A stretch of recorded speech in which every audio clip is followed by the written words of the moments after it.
कोकिला one में बहुत सारे पशु पक्षी रहते थे, लेकिन ये वन दो पक्षों में बटा हुआ था। एक पक्ष पशुओं का था तो एक पक्षियों का। दोनों के बीच अक्सर बहस छिड़ी रहती। नहीं, इस जंगल का राजा गरुड़ होगा।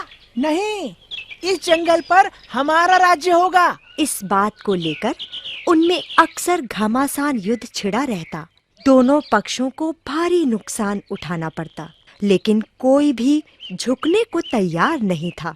ये युद्ध बहुत दिनों तक चलता रहा, लेकिन इस युद्ध में एक जीव ऐसा भी था जो दोनों पक्षों के बीच जा जाकर अपना स्वार्थ सिद्ध करता। जिस पक्ष की विजय हो रही होती, वो उसी पक्ष में जा मिलता।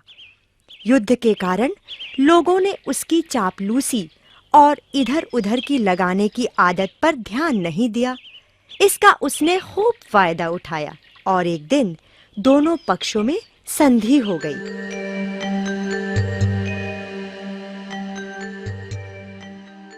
मित्रों, इस युद्ध का कोई फायदा नहीं है।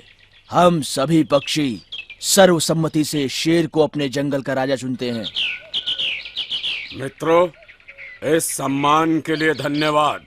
आप विश्वास रखें, किसी के साथ कोई अन्याय नहीं होगा। वो स्वार्थी प्राणी कोई और नहीं बल्कि चमगादड़ था। अब वो परेशान था कि किसकी ओर जाए। सबसे पहले वो पशुओं की सभा में गया। महाराज, आप मुझे पशुओं में शामिल कर लीजिए। अच्छा, तो अब तुम पशुओं में शामिल होना चाहते हो? पहले ये बताओ कि तुम पशु हो या पक्षी? मैं पशु हूँ। लेकिन भाई, तुम्हारे तो पंख हैं। तुम हमें बेवकूफ समझते हो?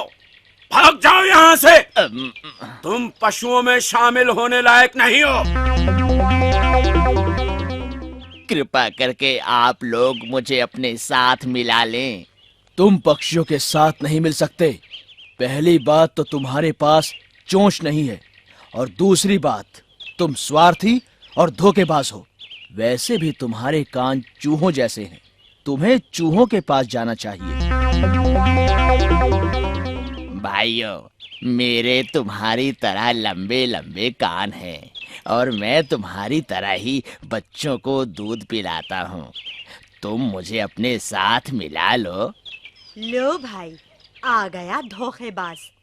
इसे अपनी बिरादरी में मत मिलाओ।